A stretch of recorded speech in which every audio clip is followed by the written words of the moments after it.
저는 여행을 사랑하는 아티스트 김물길입니다. 반갑습니다.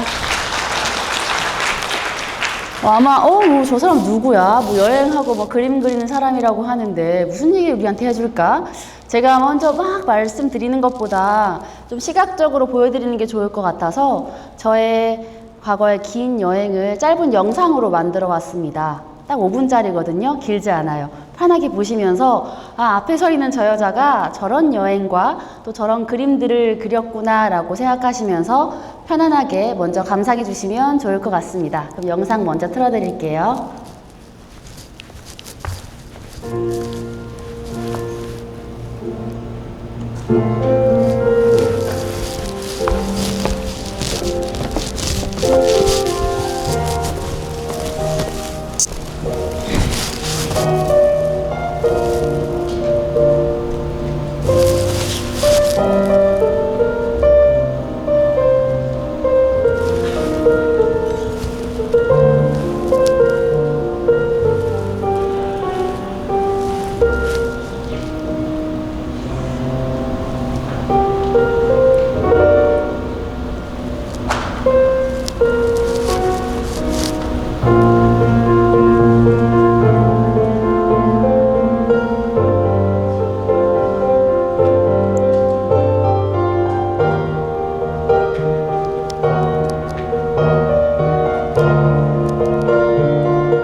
네, 영상은 여기까지였고요. 되게 재밌게 보셨는지 모르겠어요.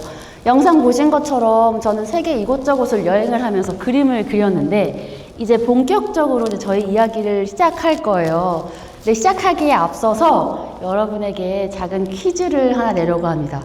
근데 시작하자마자 퀴즈 내면 누가 맞추고 싶겠어요. 그래서 제가 작은 선물을 하나 걸 건데 이 퀴즈를 맞추시는 분께는 제가 그동안 여행하면서 그렸던 그림을 엽서로 만든 엽서 세트를 연말 선물처럼 드릴게요. 그 문제는 앞에 보이는 숫자 2246400이라는 숫자가 있잖아요. 이 숫자가, 이 세 가지 숫자가 의미하는 게 어떤 것일지 가장 먼저 용기 있게 맞춰주시는 분께 선물을 드리도록 하겠습니다. 과연 어떤 의미일까요? 2246400. 할 것 같다라는 분 혹시 계세요? 회의를 하시지만, 혹시, 네! 22개국 46도시 400점의 그림. 아쉽지만 400점의 그림은 맞습니다. 근데 앞에 두 개가 쉽게 틀렸어요. 저희 끝에, 네, 스트라이프. 22살에 46개국을 여행하면서 400장의 그림. 46개국 400장을 맞았어요. 근데 앞에 22가 22살이 아니에요. 여기 남학생, 여기 남학생. 22개월? 그리고 46은? 46개국 400장의 그림. 맞습니다. 맞춰주셔서 감사합니다. 근데 여기 세 분이 함께 합작을 하신 것 같아서 엽서 세트가 하나긴 한데 어차피 괜찮으시다면 그 안에 세트를 한 장씩 나눠 드셔도 되지 않을까. 그 선택은 저 남학생에게 드리고요. 너무 맞춰주셔서 감사합니다.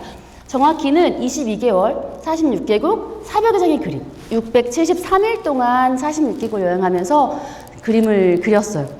근데 그 22개월이라는 시간이 제가 한국과 해외를 왔다 갔다 하면서 여행했던 시간을 다 합쳐보니까 22개월이 아니라 처음에 한국을 떠나서 여행을 쭉 하고 한국에 다시 돌아올 때가 22개월이 흐른 뒤였어요.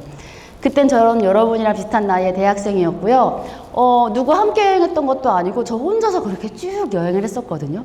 근데 이런 얘기를 딱 들으면 아마 많은 분들이 이렇게 생각하실 거예요. 겉으로는 와 부럽다, 저도 그렇게 긴 여행 해보고 싶었는데 와 진짜 신기하다 하면서도 더 그 깊은 내면에는 왜 돈을 어떻게 마련했을까. 우선 집에 돈이 많다. 저 사람은 돈이 많고 우선 여행을 하려면 영어를 잘해야 하는데 또 엄청 똑똑하고 영어도 잘했을 거야. 심지어 나는 유럽 1, 2주 여행한다고 제주도 3박 4일 가려고 해도 어디서 살지, 교통수단 어떻게 할지 너무나도 챙겨야 될 게 많은데 저 사람은 굉장히 꼼꼼하고 또 체계적인 사람일 거야 라고 생각을 하시더라고요.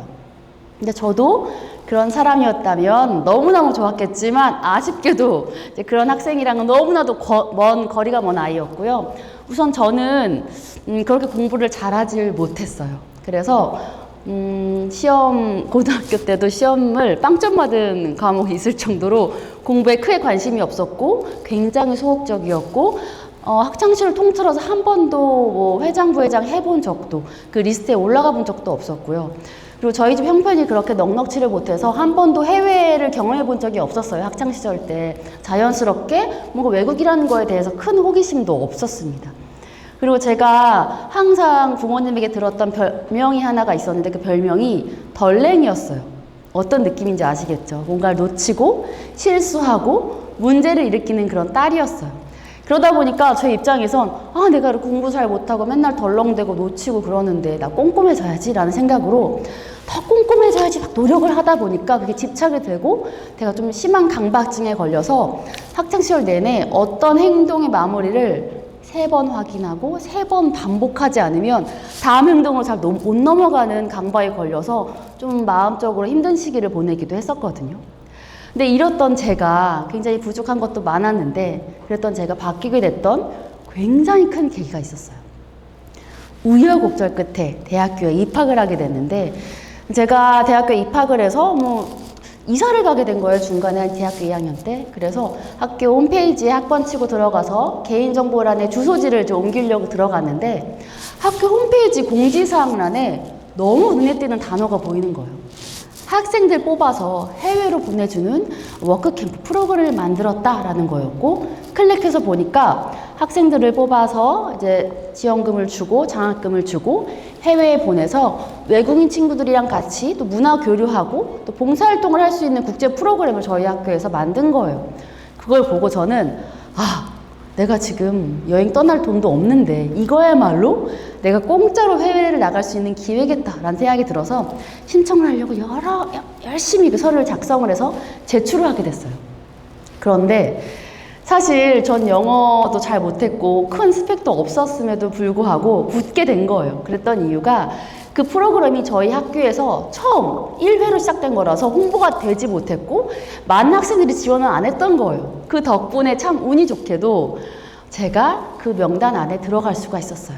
더군다나 그때 제가 뽑혀서 제가 가게 됐던 나라가 너무나도 제가 가고 싶었던 대학생들이라면 한 번쯤은 꿈꿔볼 만한 제가 프랑스에 뽑히게 된 거예요. 와, 내가 이제 처음으로 프랑스라는 나라는 가보는구나. 근데 점점 그 날짜가 다가올수록 설렘보다 이제 걱정이 되기 시작한 거예요. 왜냐하면 그 프로그램 자체가 한국인 대학생들만 모아서 같이 지내는 프로그램이 아니라 각국에서 한 명씩 모아서 그 지역에 모아놓고 함께 문화 교류를 하는 프로그램이다 보니 제가 가면 기본 언어가 영어로 진행이 되는 거예요. 근데 저는 물론 우리 모두 수능을 본다고는 하지만 아실 거예요. 내가 머릿속에 있는 말을 그냥 생각나는 대로 말하는 것과 이 문제집을 푸는 거랑은 정말 천지 차이거든요. 난 한 번도 외국인이랑 대화해 본 적도 없는데 큰일 났다. 어떡하지? 나 괜히 가서 영어 한마디도 못하고 왕따 나가고 오면 어떡하지? 그 한 달이란 시간을 내가 어떻게 견디지? 이런 걱정이 굉장히 컸어요. 근데 어쨌든 표는 끊어졌고 저는 가야 했죠. 비행기 타고 프랑스 파리에 가서 기차 타고 남쪽에 있는 작은 시골 마을에 도착했어요. 이제 그곳이 그 프로그램이 이제 이루어지는 곳이었는데 도착해보니 각국에서 온 외국인 친구들이 다 모였어요. 다 대학생 친구들이에요. 근데 언어적으로 저를 도와줄 만한 한국 사람이 없잖아요. 근데 내가 이 한 달이란 시간 동안 나 영어 잘 못한다고 입 다물고 구석에만 쭈그려 있을 수는 없으니 어떻게든 대화를 해야 했고 어버버 말도 안 되는 영어로 내 이름은 뭐야 내 취미는 뭐야 이렇게 시작해서 영어를 시작하게 된 거예요. 근데 정말 여러분 너무 신기했던 게 저에겐 그때 굉장히 그게 큰 충격이었는데 한 시간이 갈수록 제가 하는 말을 외국인 친구들이 너무 잘 알아듣고 또 그 친구들이 하는 말들이 제 귀에 너무 잘 들리는 거예요. 내가 영어를 잘 못하는 게 아니었나? 내가 그동안 초등학교 때부터 쭉 공부했던 영어가 여기서 이렇게 포텐이 터지나? 이런 생각을 했었는데 그 이유가 아니라 그 진짜 이유는 사실 여러분 아닐 수 있겠지만 그 당시 저에게 영어라는 대상은 그냥 평가와 점수의 수단이었어요. 내가 어떻게 하면 영어 시험을 잘 봐서 점수를 잘 받지? 어떻게 하면 평가를 잘 받을 수 있을까라는 거였지. 내가 이 영어를 가지고 해외 어딘가 나가서 누군가를 친구로 사귀고 내 이야기를 그냥 나눌 때 써야지 이런 생각을 해본 적이 없었던 거예요. 근데 그 캠프 그 프로그램은 그 영어는 아무도 점수화하는 대상이 아니었어요. 그냥 대화의 수단이었던 거죠. 그러다 보니 그 외국인 친구들이 영어를 잘 못하는 저를 보면서 쟤 영어 못해 뭐야 이게 아니라 제가 영어를 잘 서툰가 봐. 그래도 얘 대화해보고 싶어 하면서 열심히 들어주려고 노력하고 저한테는 일부러 더 쉬운 영어 문장과 단어를 사용해서 그 배려 속에서 대화를 하다 보니 저의 영어가 그렇게 어렵지 않았어요. 그래서 그 한 달이란 시간 동안 정말 처음에는 그냥 겉핥기식의 일반적인 얘기만 하다가 나중에는 소가리, 가정사, 고민, 연애 얘기 이런 걸 다 할 정도로 깊은 대화가 가능해지더라고요. 그건 제 영어 실력은 한 달이라는 시간 동안 똑같았는데 그냥 마음을 열고 대화해 봐야지 하는 그 배려만으로도 충분히 너무나도 잊을 수 없는 경험을 할 수 있게 됐어요.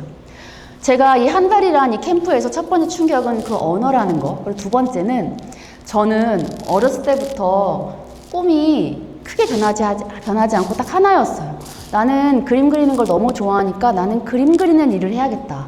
화가가 되고 싶어 라는 꿈을 변치 않고 가지고 있었는데 그러다 보니까 자연스럽게 이제 미술대학을 다니고 있었고 내가 근데 이제 미술대학을 다니다가 또 이런 해외에 나가 보니까 내가 또 어떤 그림을 그릴 수 있을지 모르고 또 그리고 싶은 게 있으면은 글이라도 적어야겠다라는 생각으로 무제공책을 하나 가져갔었어요.